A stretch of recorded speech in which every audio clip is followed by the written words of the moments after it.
So Right, that's why the apostles as a group, we have good reason to think that Jesus appeared to them. There's no other early but testimony even apart those from that. accounts, like you're talking about, like Paul's letters don't mention the apostles at all, other than which in is, relation. to establish that they may well have died and been killed, by someone who wanted them dead, but was it directly in response to the message that they were preaching or the faith that they held?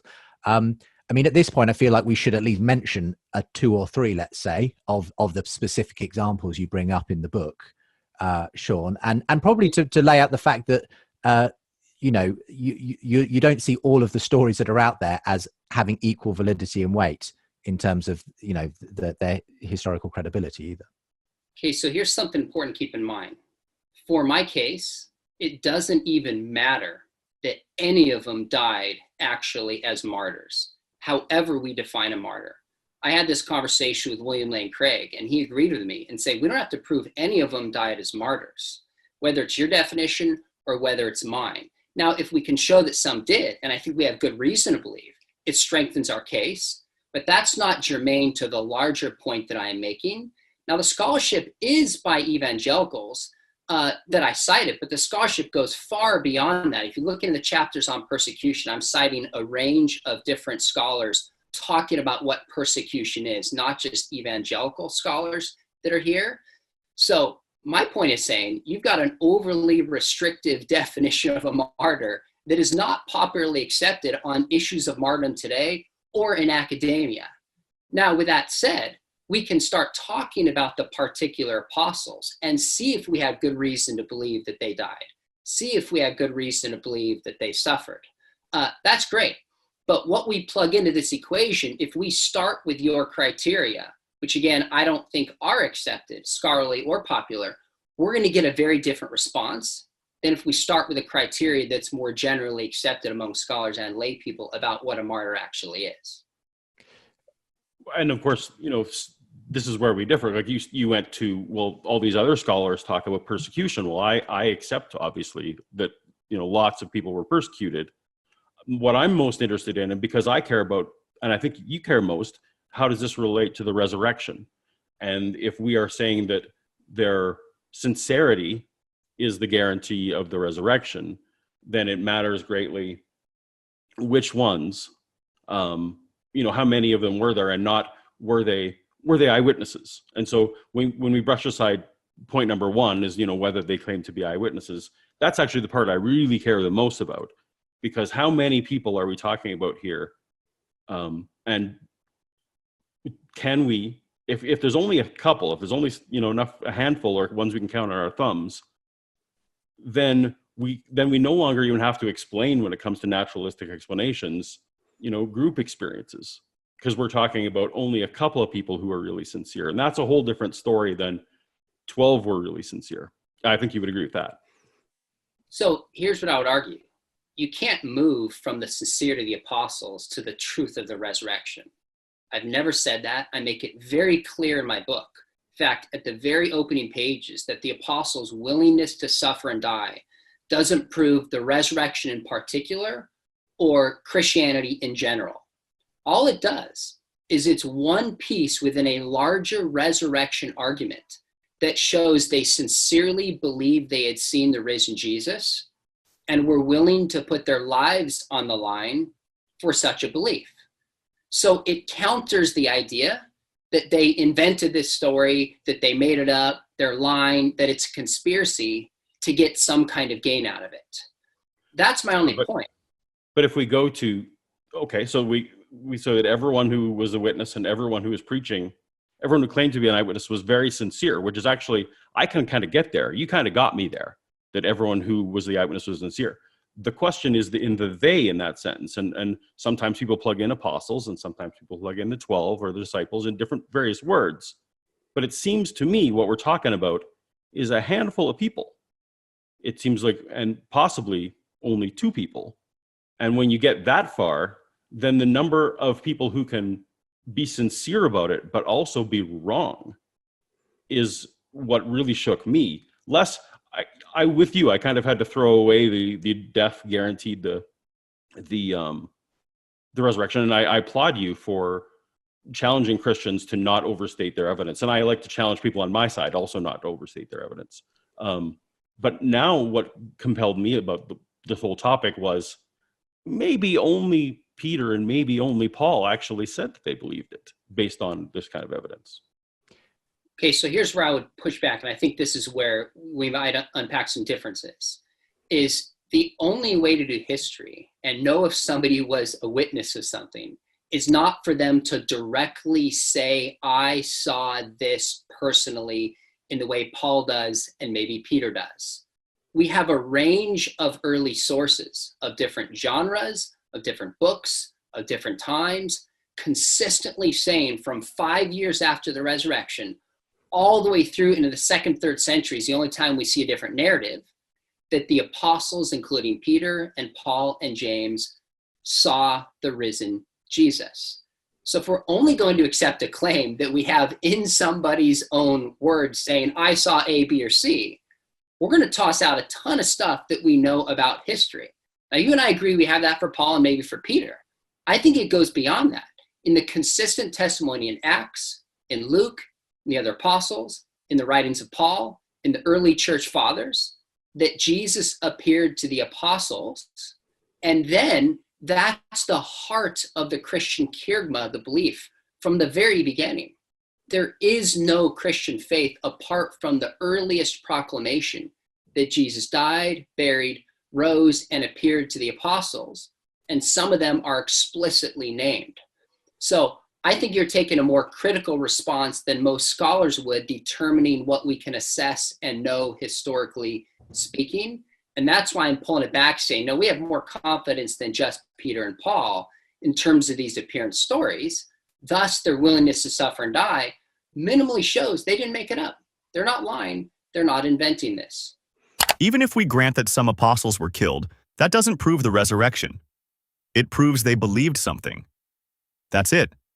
And belief is not the same thing as truth. The hard historical data is thin. The strongest early evidence we have is for Peter, Paul, and James.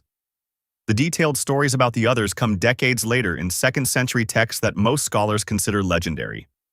So we're not talking about 12 rock-solid documented martyrs. We're talking about maybe a couple. And 2 sincere people being wrong is not shocking.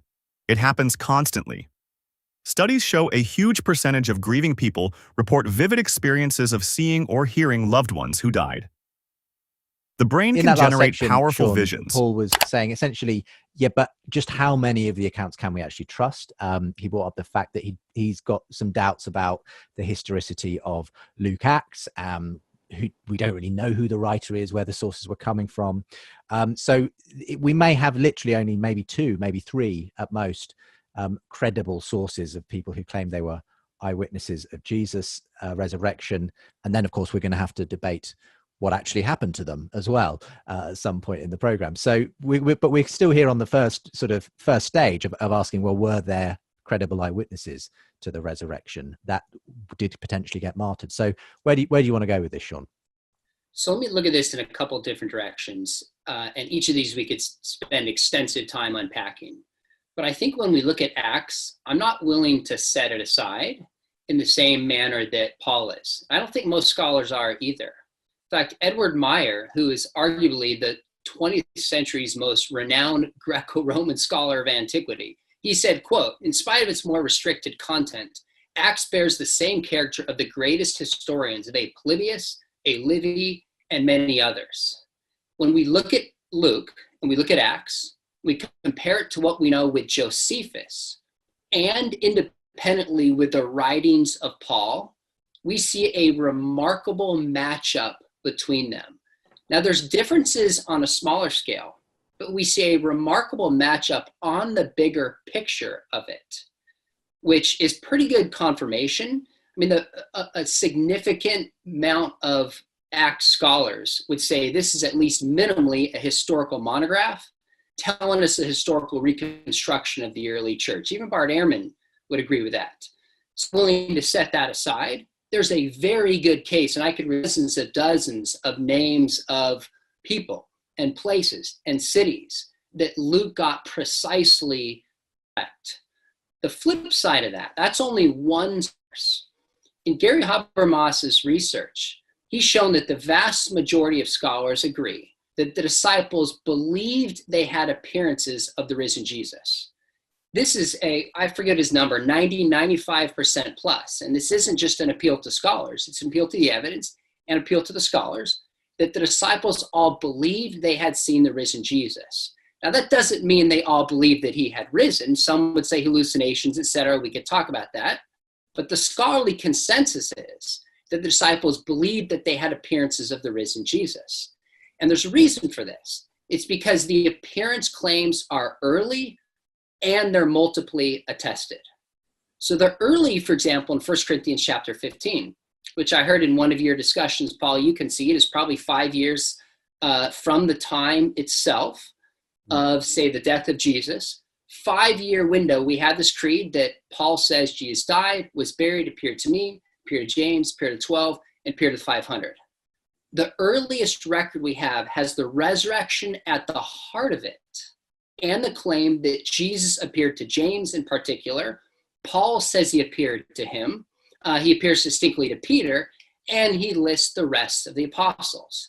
Now, that's not only in Paul's letters. We also see that in the Gospels. We see that in Acts. We see that in the early church fathers. So consistently, we have this claim that the first belief the apostles had, which is publicly proclaimed, this doesn't appear decades later in legendary material. From the earliest record we have at the beginning, these apostles are standing up saying, we've seen the risen Jesus. We will put ourselves in harm's way for this, which doesn't prove it's true, but it shows that they actually believed it. So that's where I would start to go with this. Yeah, well, let me rewind a little bit. So Acts, of course, people who work at secular colleges who aren't bound by, the Bible is true and inerrant, actually think that Josephus was one of the sources. We know that the author of Luke Acts used many sources.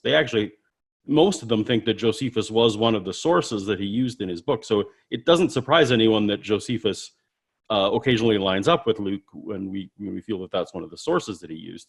The book of Acts really doesn't line up with Paul's missions, and we can go into that if we want to. I don't want to sidetrack, but I really don't think that Acts and the Pauline letters line up very well at all. But when we're talking here now about the First Corinthians Creed and all those kind of things, and Gary Habermas, I've asked Gary this question: when you ask scholars, did the disciples believe it? Yeah, they did. But if you change it, did you say, did Paul believe it? And then did Peter proclaim it? And did, you go down the line, did Peter, James, Andrew, Philip, Thomas, Bartholomew, Matthew, James son of Alphaeus, Simon son of, when you go down the line, when you group them all together, they have to say yes, because Peter and Paul are well attested. But when you look at all the rest of them, the scholars don't agree when you list them by name. Okay. Yeah. Sean, what do you say to that? I mean, I guess there's points there about, Paul wonders whether Paul and Acts agree all that much. Josephus could be a source, therefore not surprising if it agrees in places with that.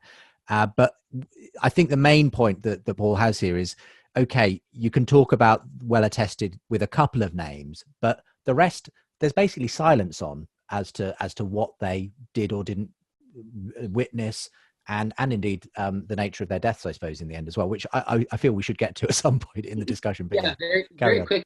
It's not a solid case that Acts just borrows Josephus. We see overlap, but when they overlap, things are described very differently. Some stuff is included, some stuff is left out. Doesn't have the marks of somebody who's just copying another document. That's not as said as I think you made it sound. But second, here's what we have. We have distinct references to Peter, Paul, James, and the apostles. We have this in multiple early documents that we've talked about. Now, people say, well, it doesn't mention Bartholomew. Well, it doesn't mention Thomas. So does this count? And to me, right now, a lot of people are watching this show, The Last Dance, with Michael Jordan and the Bulls from the 97-98 season. Well, if in one of these shows it shows up the Bulls that are late for a game, the announcer would probably say, yeah, Michael Jordan and the Bulls are late. because really everybody went to see Jordan, not everybody else. So then could you say, well, all we can conclude is that Jordan was late because it doesn't mention Scottie Pippen. It doesn't mention Kukoc. It doesn't mention Steve Kerr. It doesn't mention Cartwright. Therefore, we can only conclude that Jordan and some unknown group, now especially if we both say this, but the Pistons say and confirm this as well in a public area in which people prefer or deny this, you would be over skeptical to reject that the Bulls showed up unless you had some particular reason to think Kerr was not included in that group. So that's why the apostles as a group, we have good reason to think that Jesus appeared to them. There's no other early testimony. But even those accounts, like you're talking about, like Paul's letters don't mention the apostles at all, other than in Galatians where he talks about Cephas and. What about 1 Corinthians 15? What about 1 Corinthians? That's the 12. The apostles. That's a creed that Paul didn't get himself. He admits, I didn't witness this. I'm not a witness to this. This is a nursery rhyme. I will take that back. This is a creed that was learned that they, that I agree was early, as you say. I'm with you that 1 Corinthians 15 creed is early, but like Acts, after they choose Matthias and then there's Pentecost, even Acts doesn't talk about the rest of these people. Like, so the only story I need to think may have been part of oral tradition as opposed to being witnessed by that person, is the ascension, which of course, if I don't believe the resurrection, I'm probably not giving a lot of credence to Acts 1 ascension either. So like it's not as many sources. And then when you talk about the church fathers, that's 2nd century, 3rd century stuff that isn't the kind of evidence I'm looking for. I'm looking for, because those are people attesting to people things that they couldn't have seen, whether or not we can be confident that there's a large group of people, and I think it's like 2 or 3, who were sincerely believing that Jesus rose from the dead. And then we're going out saying that they did it. I don't know. So when scholars are looking at a historical fact, we don't have to assume all of Acts, all John, all the Gospels are true. We ask, is a claim, an event, or a saying multiply attested in different genres and in different books? And when it comes to the appearances of Jesus, that's exactly what we find. So in Acts, we have Peter preaching this message of death, resurrection of Jesus, and the burial, along and speaking on behalf of the apostles themselves. He's the spokesman for them. We go to 1 Corinthians 15. The earliest source we have is a distinct reference of Jesus appearing to them. We have the 4 Gospels. And even if we only include Matthew, Mark, Luke, and 1, we also have John. And then we have the early sources on top of this. So the claims that Jesus appeared to people, or at least the apostles believed that Jesus appeared to them, is early and it's multiply attested.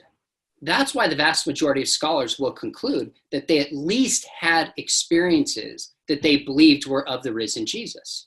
Christians want to lean on the Bible as multiple sources. But the Bible is not one independent witness. It's a collection of texts written decades later, often by unknown authors, using shared traditions. Luke literally says in Luke 1 that he used earlier sources. That's not independent testimony. That's compilation. And then you start seeing the cracks. Paul's letters are the earliest documents. Paul never describes an empty tomb. He never names most of the 12 as eyewitnesses individually. In Galatians 1-2, he says he met Peter and James. That's it. Acts tells a different story about Paul's conversion 3 separate times, and the details don't match. In Acts 9, the companions hear the voice but see no one. In Acts 22, they see the light but don't hear the voice. That's a contradiction. If this is the foundation of eternal truth, the accounts can't conflict. It can't be mostly consistent. Either it's reliable history or it's not. If one part breaks, the claim of divine inspiration breaks. You don't get to say it's perfect when it helps your case and messy human tradition when it doesn't. It's all true, or it's not. And once contradictions show up, the math gets simple. I don't want to maybe spend too much more time now on the actual. I accept that you guys are going to have a difference of opinion on how reliable these accounts are and the witnesses and so on. I feel we must get to, before our time runs out, the evidence for the actual martyrdom accounts as well, because of course that's equally an important part of this. Now, is it your claim, Paul, essentially that in your view that we really only have any evidence, if any, for a couple of apostles potentially having been martyred for their faith? And you obviously dispute as well exactly whether they fit the criteria of martyr anyway. I mean, give us, I suppose, your best case scenario in your view as to who we might have some evidence for having. Well, I actually really appreciated in Sean's book, he breaks down at the end of each chapter, he talks about, he gives a rating about whether these people were probably out preaching, and a rating as to whether or not they specifically died in the manner that is commonly held. And most of them he lumps into a category called as plausible as not. And most of those I would consider, I just lower that down to like, these likely didn't happen. If a lot of the sources, for example, on Thomas, if you want to accept the Acts of Thomas, which is one of the main sources for that, then you also have to accept that Thomas was like Jesus's twin brother. Like, there's weird things in all these cases. So I'm with Sean. I just lower everything. So when he says as plausible as not, I say not plausible. He has as probable as not. Those are the ones where I kind of look at it, but to me, those feel more like traditions. The ones where and of course, we both agree that John, and there are several Johns, but the John who is said to have written the book, the Gospel of John, he said to have lived as an old age, so no martyrdom for him. I think we agree on that. And then he has a category of people that he puts into highest probable, if I'm remembering correctly, highest possible probability. And those are James, the brother of Jesus. Oh no, he's in very plausible. It's James, the son of Alphaeus, right? You have the highest possible, Paul, highest possible, and Peter's highest possible. So while I actually agree that we have good sources, because I think they come from outside the Bible, for Paul and for Peter, that they were probably both killed under Nero. We don't know if the fire was really set and what all the circumstances were there, but under Nero, those two probably were put to death. And then James's brother. The brother of Jesus comes from Acts, which he accepts Simon, son of Zebedee, because it comes from Acts, which I reject. But I'm still willing to give it some high clearance. So that kind of lays out, I guess I'm with Sean on all his assessments. Except you just grade them all a bit lower. I lower them all down. Right. Okay. And then when it comes to the ones that are really strong, when it comes to Peter and with Paul, my contest is that those were not necessarily, situations where they were killed. Let me back this up. I actually believe that both Peter and Paul were very sincere. Those are the two that I actually accept. So I'm with him on the evidence. I would actually stand side by side with him to say those two existed. Those two died believing what they were saying. Mm-hmm. Sean, let me throw to you. I said a lot of words, and I'm not sure it made a lot of sense. No, that's fine. But I think you've laid it out pretty clearly that you've helped to kind of give the gradations. And hopefully, I didn't make any mistakes in there, because that's from memory. Well, let's ask Sean himself. First off, thank you for reading the book and for being careful trying to get the assessments right. You did a good job. Let me just clarify a couple. I would say of the 12, meaning the original apostles, I would say Peter and then James, the son of Zebedee. We have high or very high probability they died, historically speaking.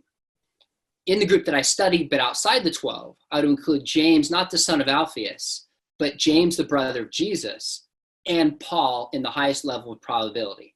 Now, on some level, more probable than not, I might put Andrew and Thomas, and the rest are just, I think, inconclusive. So whether that's less than half, it really doesn't matter for my case. I don't think we can historically assess those traditions with any degree of confidence. But I'm not willing to concede that only Peter and Paul have a sincerity that can be established here. That's not something I'm willing to concede. But I do stop and I say it is very interesting that arguably the two most important founders after Jesus of the Christian faith, Paul, who wrote 13 letters, fine, you concede 7, Peter, who is mentioned more than any other apostle in all of the traditions, in Scripture and out of Scripture, you can see they believed Jesus rose from the grave, were willing to suffer and die for that belief that Jesus had risen. Even if I concede the rest that I don't, that's pretty powerful.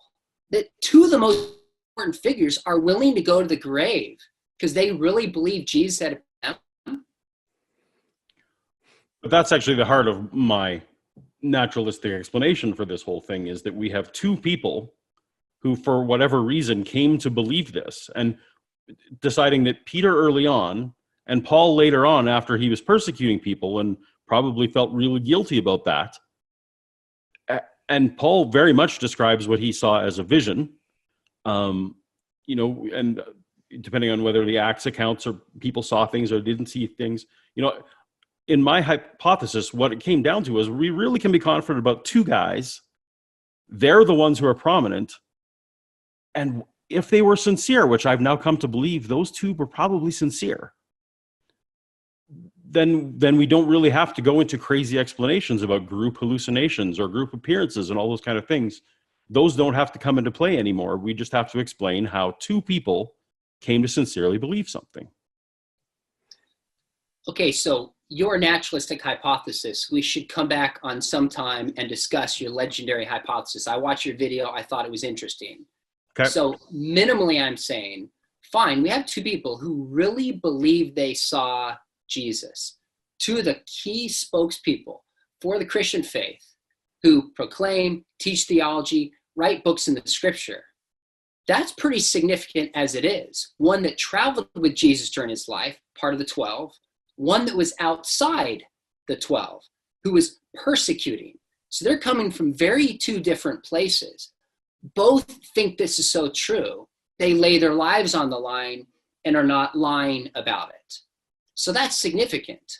But the other thing I would say is we see right away that this message that Jesus is God and Caesar is not the kind of message that would easily be believed by people in this Jewish culture who had every reason to resist it. Not every reason, that's probably no meant.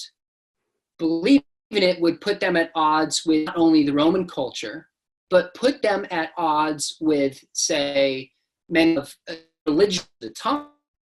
It's almost like if you need to explain Peter and Paul, everybody else falls in line. And I'm saying no chance. There's no chance. 60 years later, and I can document this, there would have been 1,100 eyewitnesses of the ministry of Jesus left. Within 30 years, there would be over 20,000 eyewitnesses to the life, ministry, or death of Jesus left. People could investigate this.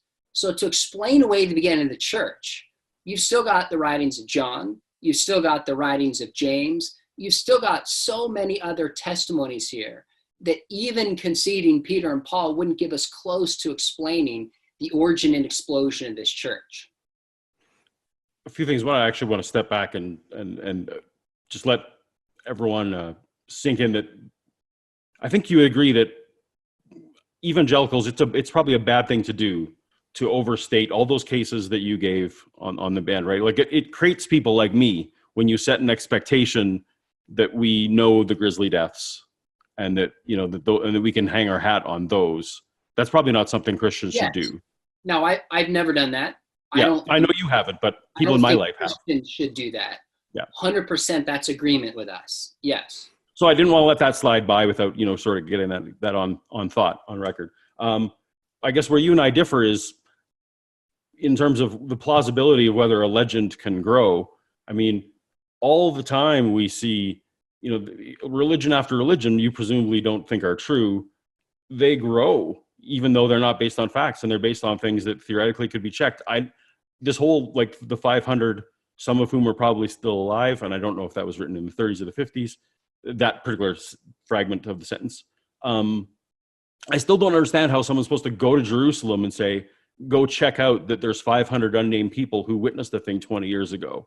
Like if I said that 20 years ago here in Calgary that there was a concert out in the woods and 500 people saw it, so come to Calgary with roughly the same size as Jerusalem, and verify that. Well, how do you do that? How do you go door to door and find one of these 500 people. And not only that, we also know from Woodstock and other events that you start talking about people start to think they were there. So you probably could find, a handful of people. So I guess I'm just not as skeptical as you that this stuff can grow.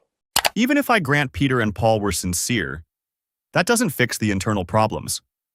The resurrection accounts don't even line up with each other. Who went to the tomb? One woman? Several? Did they see one angel or two? Did they run away silently like Mark says? Or immediately start telling everyone like the other Gospels say? These aren't tiny footnotes. These are core details. Then Judas dies two completely different ways. In Matthew, he hangs himself. In Acts, he falls and his body bursts open. That's not perspective, that's contradiction. Paul's conversion story gets told 3 times in Acts, and the details shift each time. If this is divinely preserved truth, why can't the accounts stay consistent? You can't build a flawless resurrection argument on documents that disagree on basic facts. Either it's fully reliable or it's not. And once cracks show up, the airtight historical case starts looking very human. So when you step back and look at all of this, conflicting accounts, thin martyrdom evidence, 2 sincere leaders, is that really enough to call it proof of a miracle?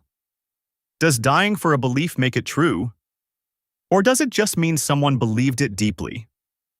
Let me know what you think in the comments. If you appreciate honest breakdowns like this, hit like, subscribe, and we'll keep digging.